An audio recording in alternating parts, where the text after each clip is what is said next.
Greetings everyone. As we know, today is our final special panelist for the session, Befriending Tourism. And here today we have none other than Professor Geoffrey Lipman, sir, with us. Sir is the co-founder of the SUNx program, President of the SUNx Malta, will be our final speaker today for the climate-friendly travel and low carbon with a link to the Paris 1.5 trajectory. SUNx Strong Universal Network is a program of the US-based nonprofit Green Growth and Travelism Institute and has a legacy of the Maurice Strong Sustainable Development Pioneer. Sir has a tremendous experience working on the green tourism and low carbon tourism. He has specific project on that angle. And today we are very lucky to have Sir in our final panelist and to give us his point of view on how we can be working. Thank you, sir, for joining us, and we can start the program now. Thank you. And I'd like to say good evening to you all. And I'm going to start off this presentation with a short 90-second video. I'm Geoff Lipman, by the way. I'm the president of SUNx Malta, and I've previously been the Assistant Secretary General at UNWTO. I was the first president for 10 years of the World Travel and Tourism Council, and I was the executive director at IATA, the airline organization. I've spent half a century trying to promote travel and tourism, and in the last 25 years since the Rio Earth Summit, I've very much been focused on sustainable and green travel and tourism. And for the last 10 years, I've been working on climate issues. And my views on these things have been formed through a strong relationship and friendship with a man called Maurice Strong, who was the father of sustainable development, who I was very privileged to work with for the last 15 years. Who died on the eve of the Paris Climate Agreement, and who did things like chairing the first ever Global Environment Conference in Stockholm in 1972. He was warning people about climate change in 1972. And through his work, the UN Environment Programme, the UN Climate Agency, the IPCC, the Rio Earth Summit, the Agenda 21, all of these issues were developed with the vision and the guidance of Maurice Strong. And the work we're doing at SUNx Malta is designed to continue his vision and to apply it specifically to that intersect between climate change and travel and tourism. So if you would like to start the video, and then I'll make some remarks afterwards, and then we can have a question and answer session.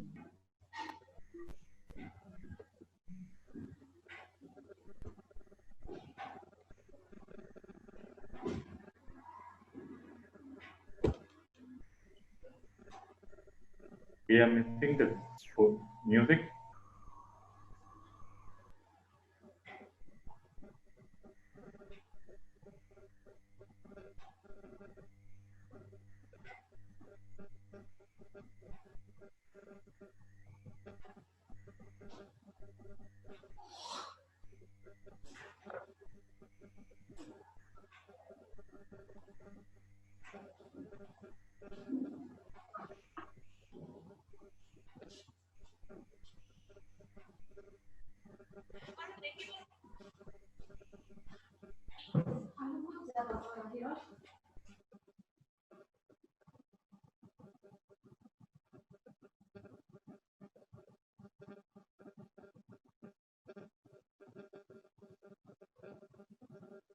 I can't hear anything at all.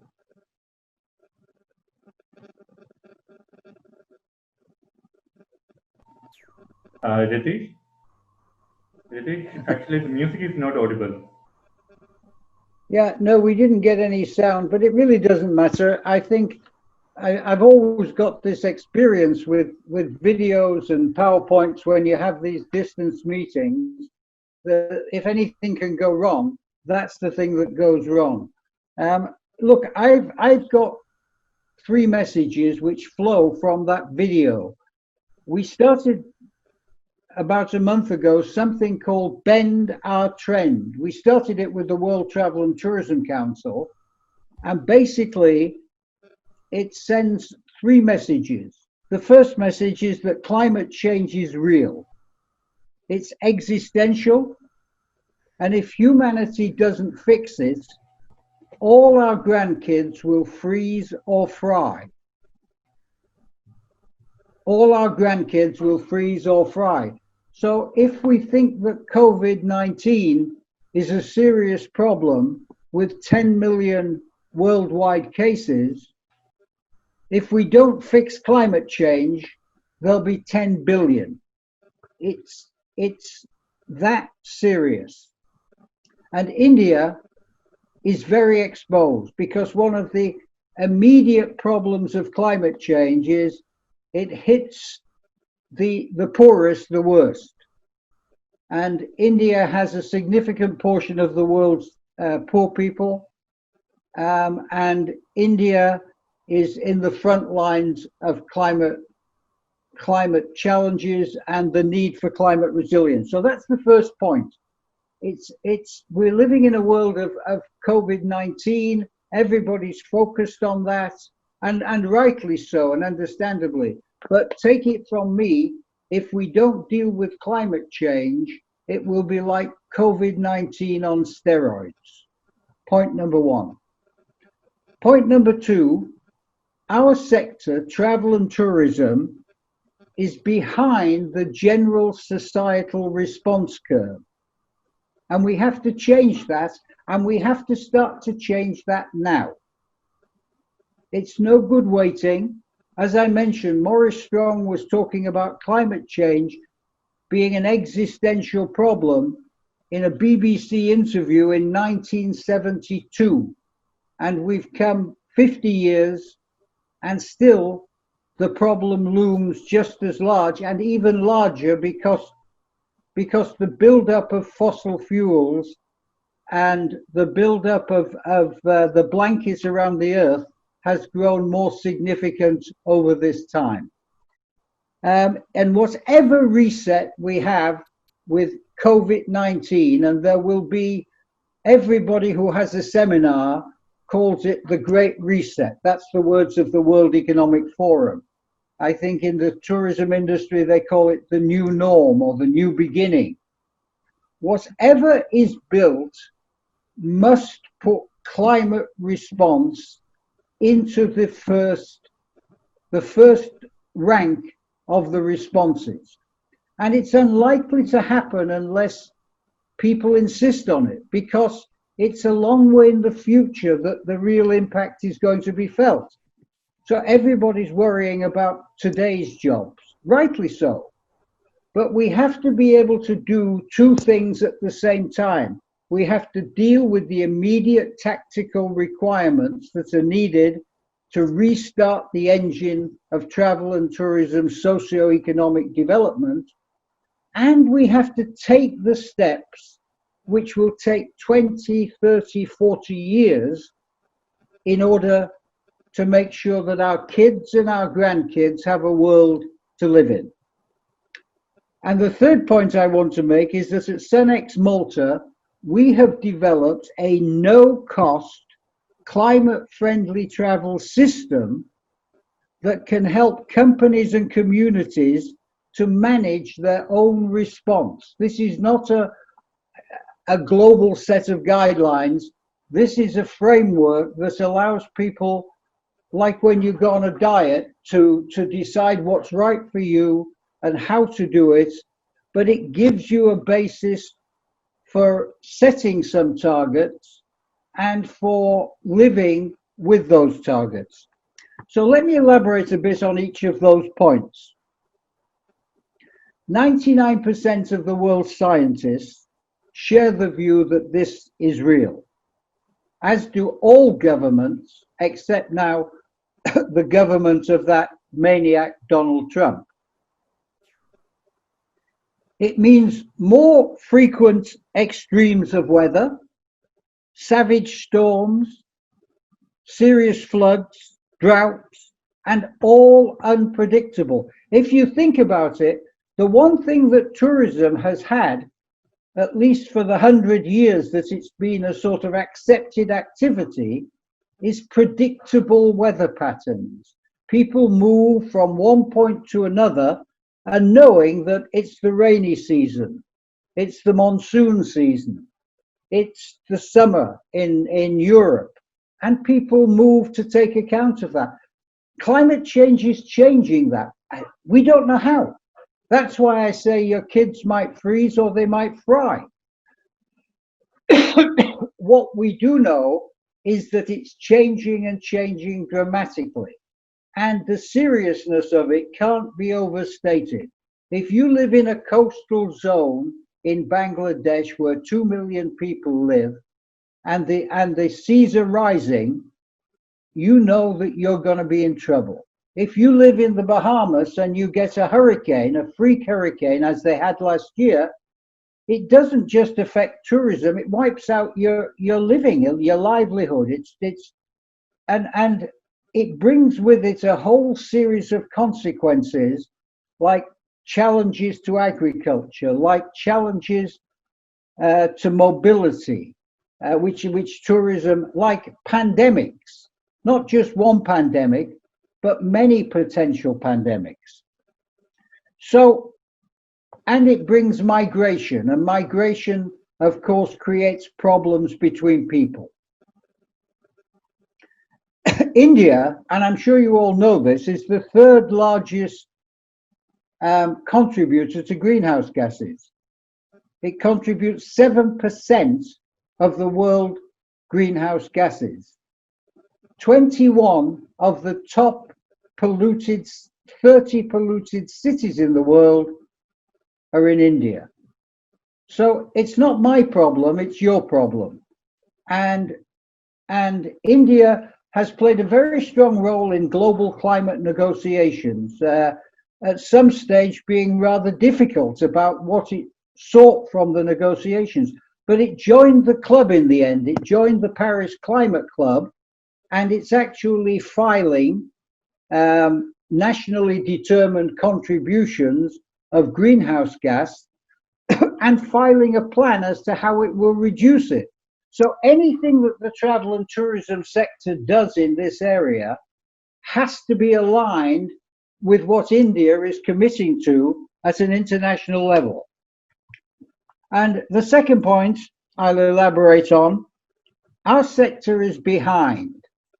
The Paris Agreement of 2015, the culmination of 50 years of debate, structured a multi-decade response to progressively take carbon and other greenhouse gases out of our socio-economic system. That's what it did.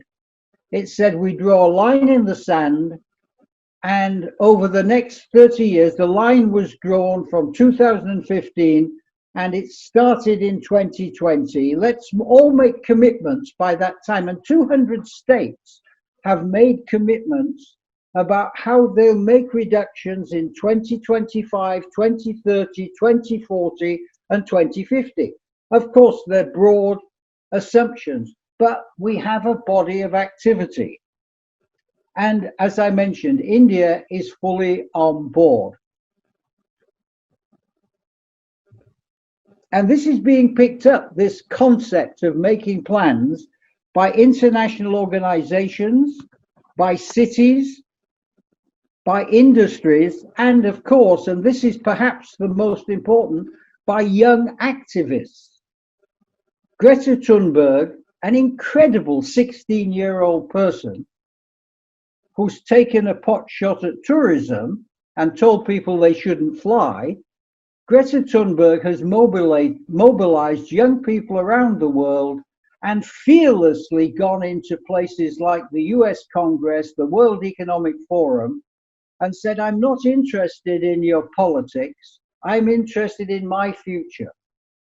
And I think we should be interested in the future of these young people. I have grandkids. I'm interested in them having a decent life.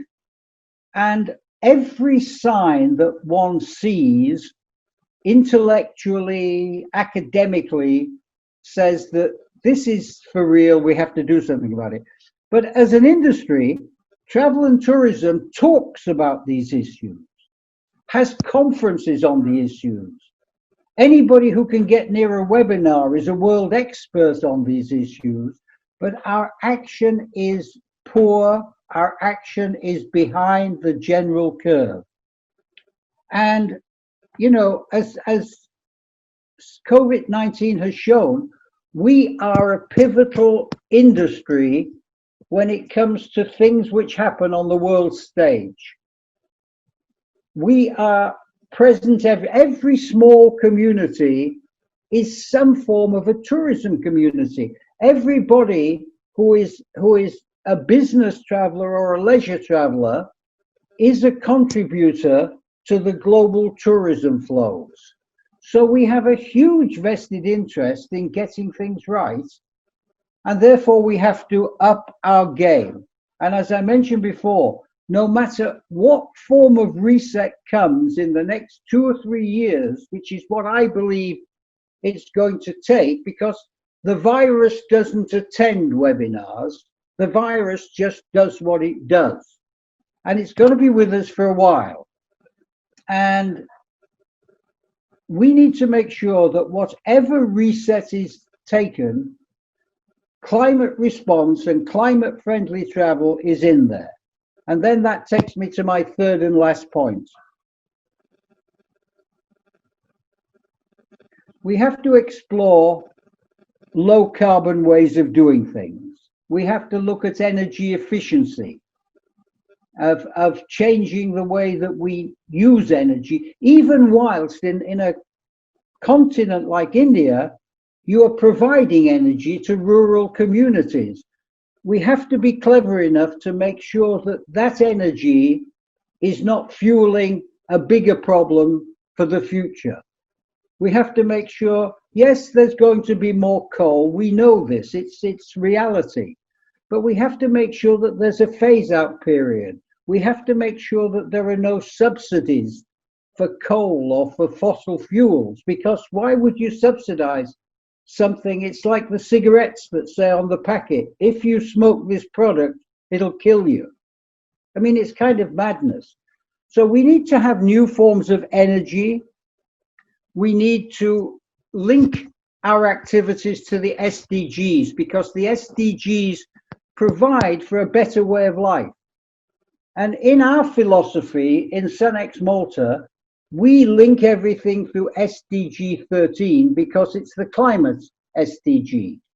But we expect people like Subish monsoon retreats are likely to look at other issues as a high priority: eco-related activities, gender equality activities, poverty reduction activities, agriculture improvement activities. Everybody has a different requirement. Every small community has a different requirement, but they should look at the SDGs and say, how does it apply to me? And the first one they should look at is SDG 13 and say, we're going to fix this one no matter what else we do, because that's a common problem for everybody.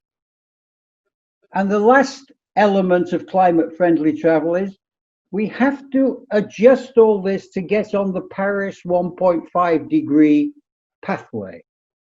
What that means is that in Paris, the governments agreed that collectively they would only produce enough carbon going forward to achieve a stable temperature, which was no more, they said, no more than 2 degrees and ideally lower, but we know it must be lower. We know that it has to be about a 1.5 degree trajectory. So everybody should be making plans over the next 35 years to reduce their carbon. And the way to do it is to say we'll be zero by 2050.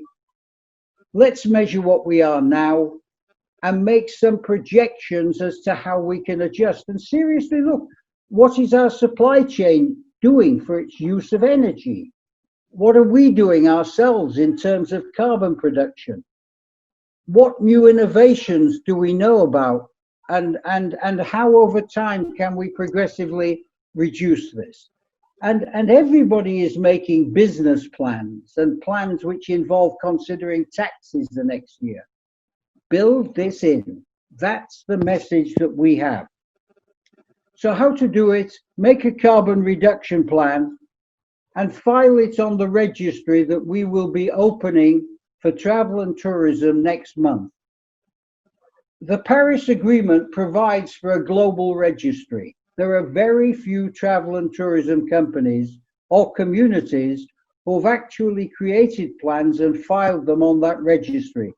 So we have talked to the UNFCCC, the UN Climate Agency, and agreed that we will build a registry, and we'll do it from Malta, which has long been famous for having a shipping registry.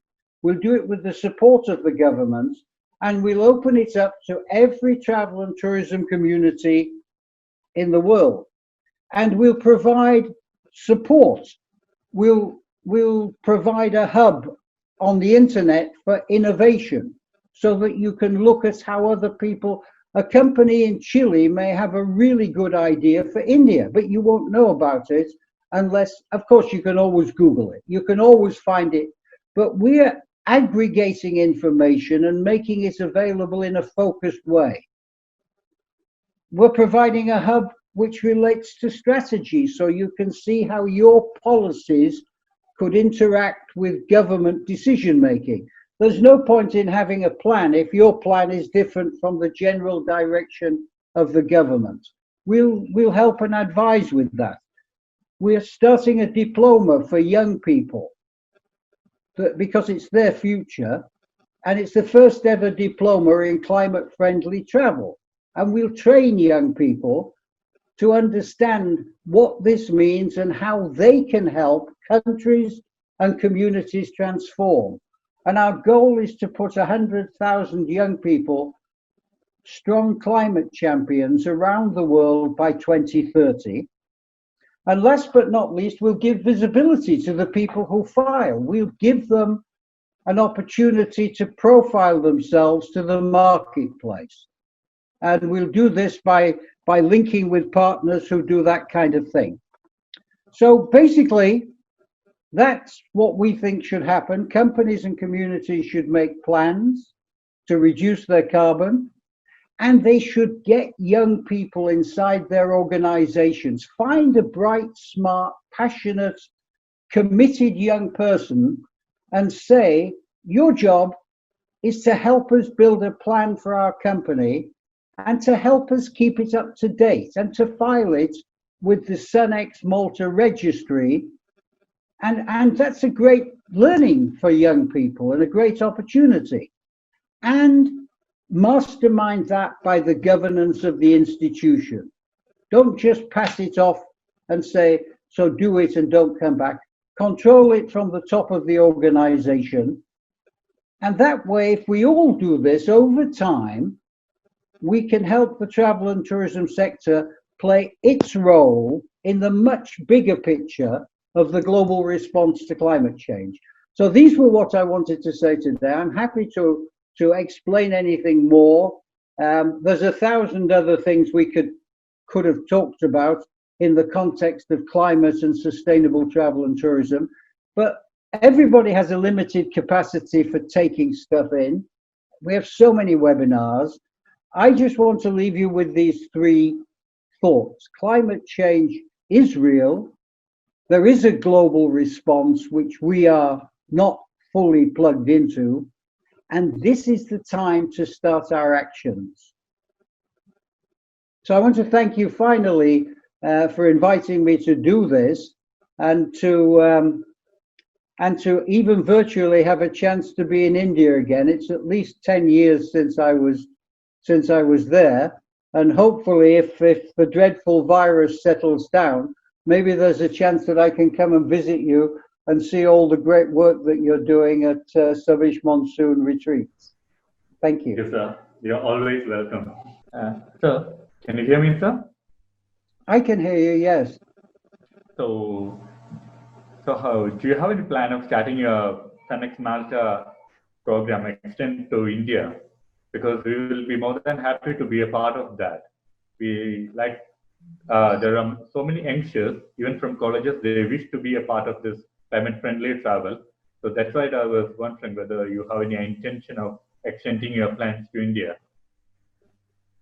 We do now. Great. We can make a virtual agreement here. Sure, No, sir. I mean, we'd love to do this. We have a concept of making this happen through local action. You can't Sure. do this.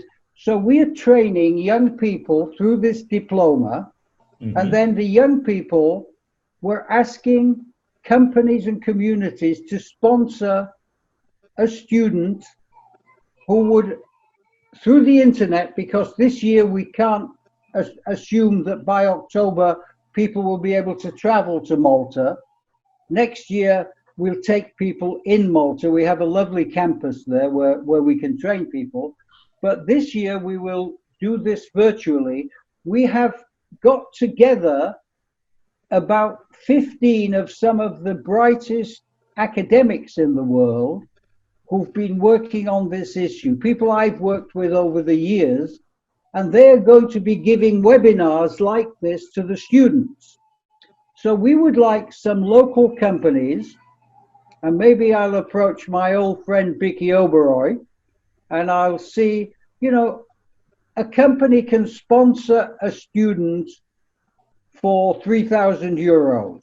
I don't know what that is in millions of lakhs, but it's a lot of lakhs, I know that. But you can sponsor a student, the student can work with us, and then we will find somebody to do a placement for a year afterwards, and we will train that student to train another 50 strong climate champions. And the 50 strong climate champions will get access to our information base, and we plan to build a movement that way. So we would love to try to do this with you in India. You know, we need champions like you to champion the champions. Yeah. Sudesh, I have a question. I can. Yeah, sure. Yeah, Professor, it was an informative session that we had been live on. If you see most of the universities and institutes, most of them they teach about how to be sustainable, how to be responsible.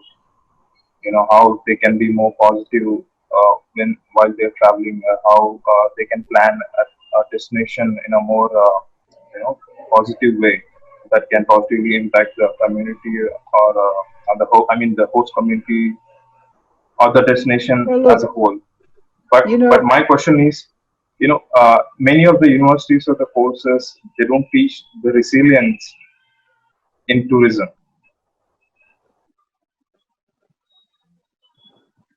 I think resilience is very much important at this time of crisis. You know, I think we have a problem around resilience in tourism. And I think the problem is the following. The first thing that goes when there is a crisis is travel. Not just with a pandemic, but with an economic crisis. I remember in the 1990 economic crisis, or when there's a security crisis, borders close and people stay at home. And we have not built the planning for that into our general planning for travel and tourism. We assume that travel will grow at 1% above GDP for most countries, as it has for a long, long time. But we don't take account of what happens when suddenly we hit a wall. And I think that that's the biggest challenge on resilience. We have to, it's a little bit like, I don't know how many people are on this call are familiar with the biblical story of Joseph, who went to Egypt and discovered that they had a famine every 7 years and everything went crazy. And all he did was say, put 1/7 of your food away every year so that when the famine comes along, you'll have something to eat. We haven't built those systems into travel and tourism, and maybe COVID-19 will help us do that. We focus on quantity over quality. In my local airport, when I go to the airport, I live in Brussels in Belgium, I get to the road leading up to the airport and there's a sign from Ryanair, a low-cost carrier, and they're offering to carry me to 15 destinations anywhere in Europe for less than the price of the taxi ride to the airport. I think we've not built in the sustainability dimensions. And then, of course, we send people to precious places without putting in place all the necessary protective measures to deal with the precious place requirement. And often, and as we were discussing before, the money stays with the companies who are organizing the travel back in the countries of origin. So it doesn't even get to the local population to the extent that it should. These are all things that we believe have to be reflected in the future traveling system. But I believe those things are covered by the SDGs. They cover everything, life on Earth, life under the water. And if people apply the SDGs to their own operation, they will understand the need to build in the necessary resilience elements. If we don't do this, we are going to be continually vulnerable to the crises, some of which just come from the fact that we are just getting more developed. It brings its own challenges.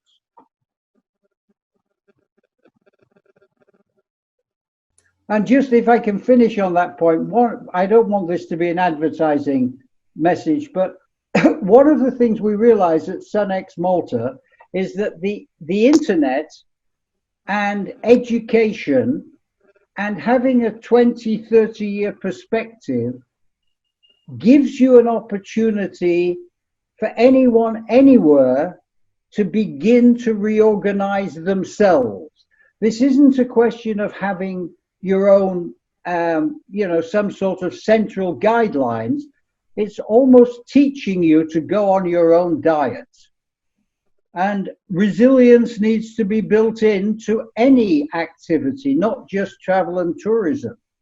But we are at the beginning of so much of the economic activity, and we are at risk. So we need to be particularly vigilant. Professor, there is a question from Sukirti.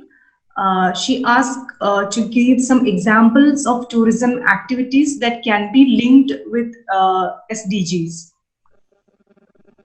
Well, everything. Every tourism. If you look at the UNWTO website, it has on it a list of every activity, every SDG, and a linkage with tourism. So gender equality is one of the SDGs. UNWTO has a series of programs designed to help give women a better opportunity in travel and tourism. The fact is that, women have a higher number of the jobs in travel and tourism. I think it's something like 60% globally are women. But the more you move up the company, the more there's a glass ceiling, the more the active decisions, the boards of directors, the high-paid jobs are with men. So the SDG, I think it's 5 or 4, dealing with gender equality, that's applicable to tourism. The SDG dealing with poverty, the first SDG, is applicable to lots of tourism potential, if you get the model right, if you make sure that the local community is actively engaged in the design of the tourism product and receives a fair share of the revenue.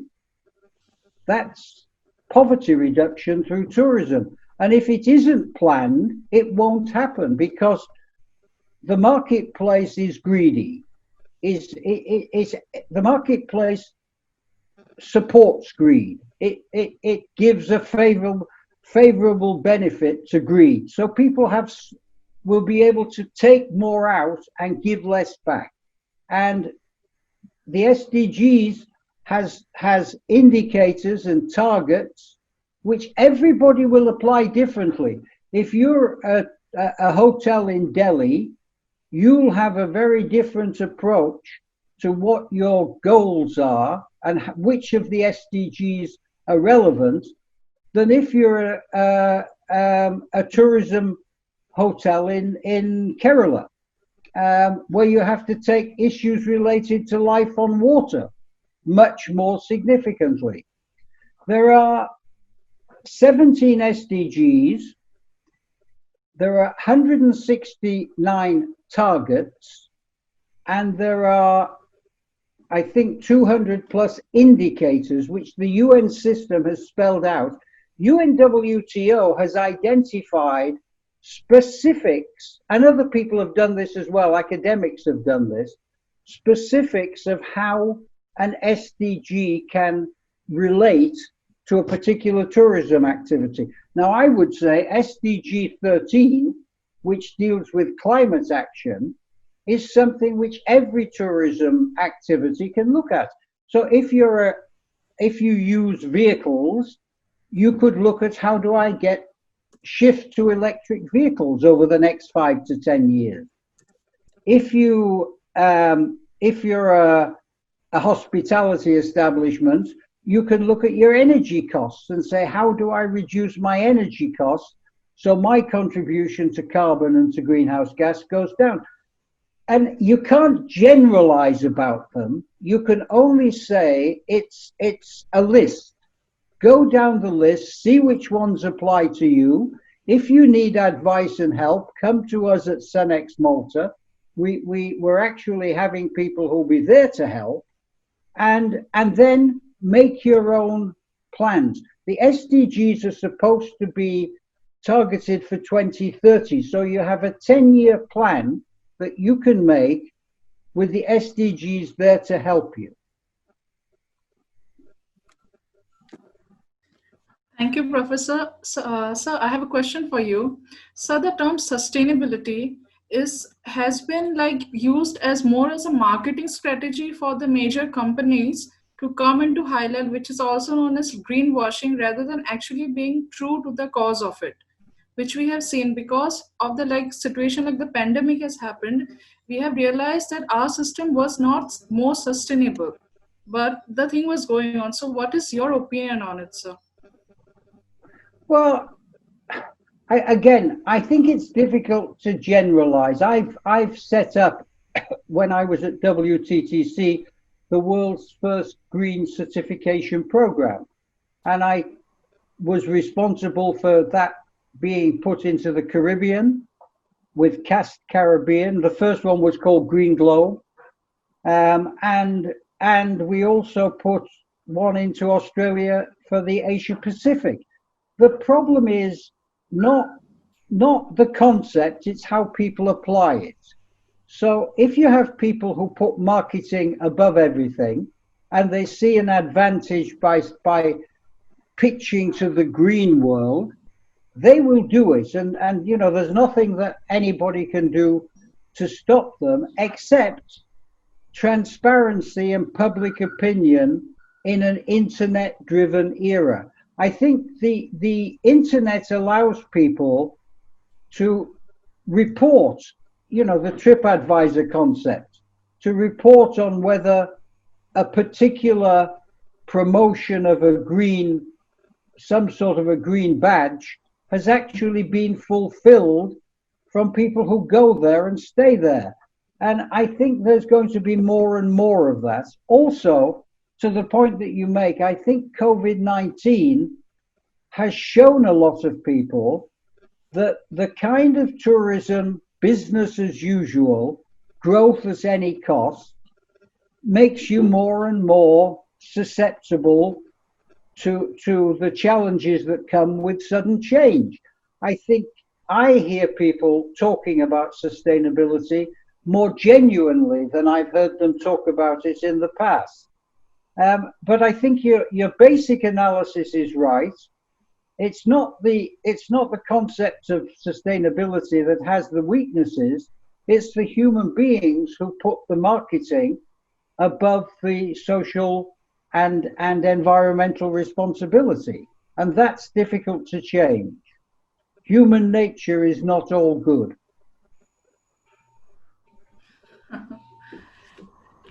Professor, there is a question from Sebastian. How international travel industry to adapt to mitigate the issues of climate change, since it is a question of survival of the industry during this tough time? Well, Sebastian, thank you. I have a positive approach to life. I've seen over time that the issue of sustainability has become more ingrained inside the culture of the industry. When we first started in 1992, I was then president of WTTC. As I say, we launched green programs, and our own members came to me and said, we don't believe in this stuff. And over time, I've seen more and more of these companies take on board that it's a legitimate corporate and corporate activity. Secondly, I think we've seen a much greater visibility on the negative impacts of overcrowding in tourism places. You've seen it in the Taj Mahal. You see it when in Venice, when you get these huge cruise ships arriving. Great problems that they're having with the marine waterways, and then 10,000 people get off and go into a community and create waste and use the services that otherwise might go to local communities. Golf courses taking water when citizens don't have money. I think people have begun to realize that we've kind of gone too far in a certain direction. And what COVID-19 has done, it's added a dimension that people can see things which are happening when there's less tourism, which are really good things. Air pollution in cities. You can see it on the maps, you know, places like Delhi, like Beijing. Kids can see the sky for the first time for years. David Attenborough is on the BBC saying he can hear birds singing because there's no aeroplanes going overhead all the time. The dolphins are coming back into the waterways in Venice, I read the other day, and salmon into Canadian waterways. So I think smart people are beginning to see this. And then the young generation have this more in their DNA, and they're the future market. Young people have an Earth Day. When I was a kid, the Earth Day came about in 1970. I was, you know, we didn't have it in school. My grandchildren celebrate Earth Day in school. My kids are much more sensitive to these issues than I ever was. And I think, you know, even the idiot marketing people eventually will understand that the people they're going to market to are tomorrow's generation. So I think you'll see this combination over time of more corporate responsibility on the one hand, and a realization that the market requirements require you to be more sustainable. And then the last point, I think, there's an increasing realization, I see it in many papers, that the community has to be the starting point for planning tourism development, not the end point. And, you know, I just think this is happening all over the world. The other thing that's happening all over the world, at a geopolitical level, you have in Europe the Green New Deal, where people are actually saying we must do the kind of things that I was talking about for climate-friendly travel. We have to reduce our carbon by 40% in 2030 and by 80% by 2040. And this is being turned into law and regulation. So I think you have a trend line of better corporate responsibility, a greener future customer pool, and some big geopolitical strategies which are pushing us in the right direction. And it's why I say I'm an optimist. Professor, there is a question from Mr. James. He is currently running an initiative relating to environmental protection called Blue-Green Environment Initiative Sierra Leone. However, he is confronted with lots of challenges as to how to take it into national level and involve like-minded people. So the challenges he has been facing ranges from lack of funds and support from community and to national level. So he's asking for some advice, you know, how to approach this. I think the climate and COVID crises provide an opportunity for some new forms of finance.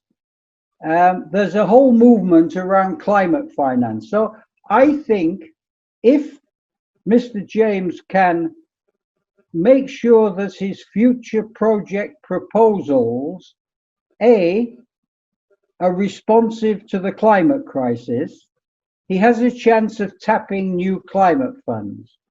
And B, if they're community-based initiatives, I think there's a world of impact investment, which is non-traditional investment, which is tending to support green and, you know, it's what they call ESG investment, environment and social governance, and making sure that projects are legitimate and meet certain green tests. And I think that, you know, he should look at these sources. But I have to say, the reality is that for the next months, for the next years, a lot of what's going to be done is to provide money to keep people in jobs and to keep people alive. And the chances of new projects are, from that sense, I think, are going to be more limited. I'd like to be more positive, but I think, you know, the current reality is real, and I believe it's going to go on for a lot longer than the politicians are actually planning for. Okay, thank you, Professor. There is another question from Mr. Sebastian. He's asking if domestic tourism is a recovery strategy to overcome the present recession of tourism. Yeah, it's a strategy for the reason that countries are closing borders and are only opening them to countries which are effectively dealing with the virus, and nobody really knows how to deal with the virus yet. Until we have a vaccine, the mechanisms that we are using of social distancing, which somebody observed is not very social, social distancing and testing and contact tracing, they are leading to to people who are breaking the rules of social distancing and reinfecting the system. And I think that's likely to be a problem at an international level for the foreseeable future. We know that there are some countries who are finding ways to open up to tourists who have a similar kind of set of circumstances. Australia and New Zealand created what they call a bubble. Other people are creating pathways. between groups of countries. The European Union released last night a list of 15 countries who they'll open tourism to. But the market, in my view, isn't going to be a strong market. People are scared. People will continue, and people have discovered they don't have to necessarily travel, particularly the business community, to be able to do this kind of thing. I'm doing 2 seminars today, one in India and one in Africa. And I don't have to travel, I don't spend money, and it's possible to do it. So I think domestic travel offers enormous possibilities because there tends to be a homogeneity, a likeness between the situation inside a country.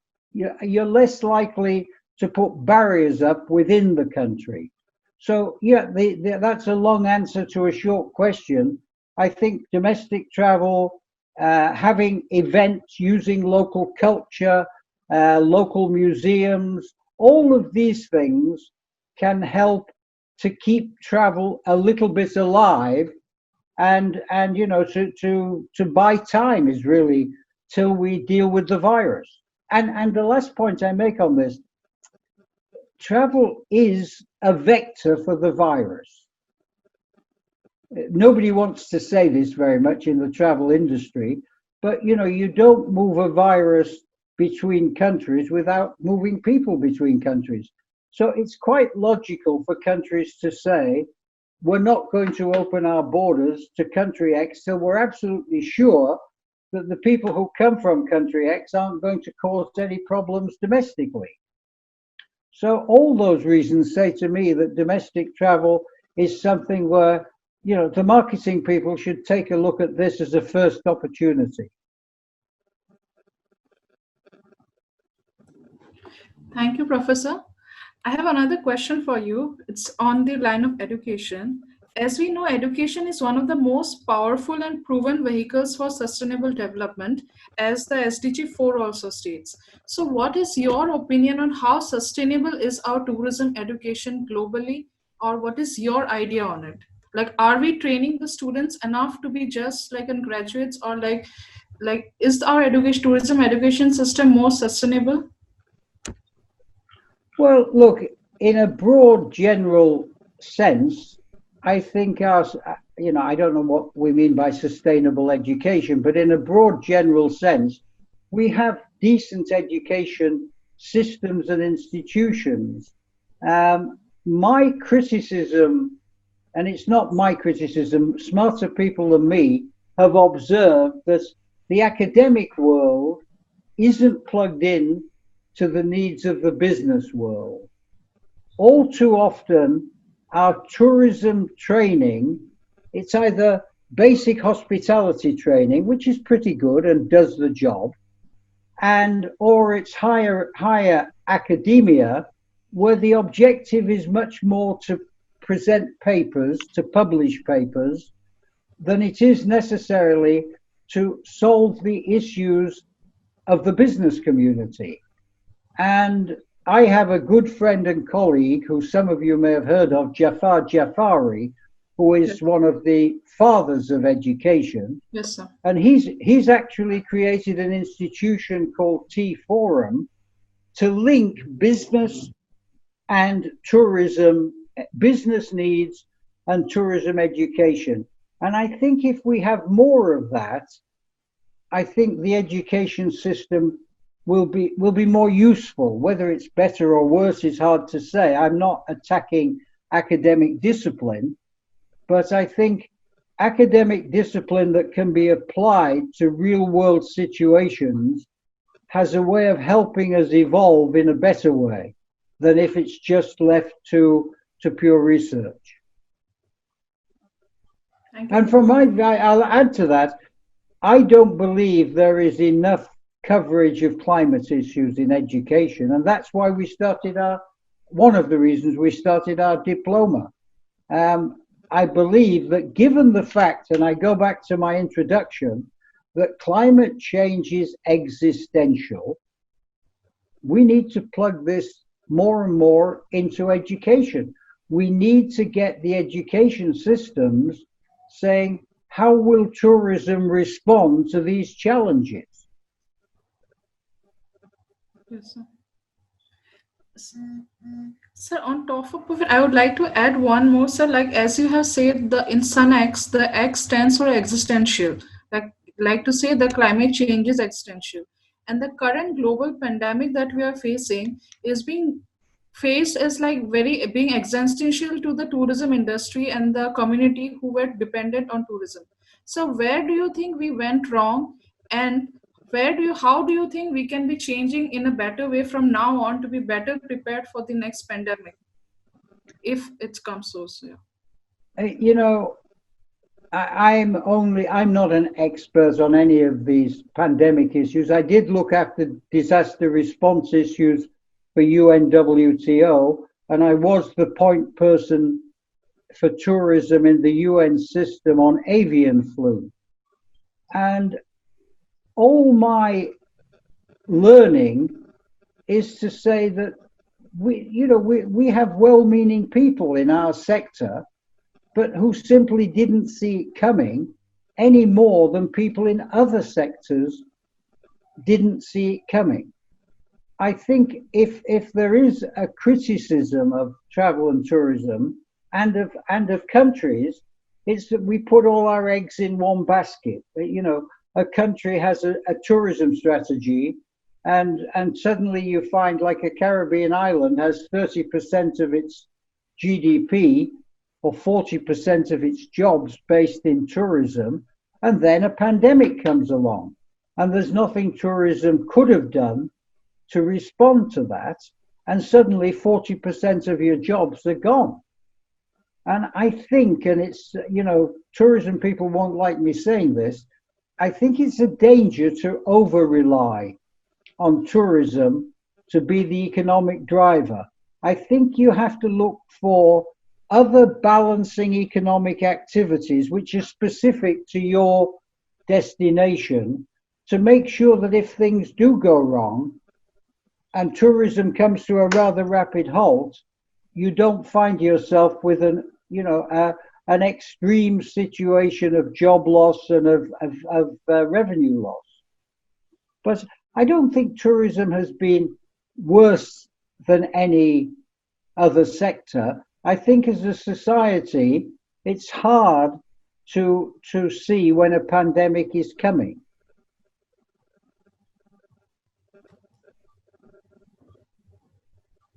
So I'd like to have a magic answer for you that says tourism should do this. And, tourism's got to, like every other part of society, do the things which are necessary for health.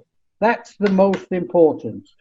Recognize that its very activity is a vector of pandemic activity. We accelerate pandemics. And we have to be responsible. We shouldn't be calling for borders to open too early because it's good, because we're hurting in the tourism sector. We need to be sure that we have the health and medical situations resolved.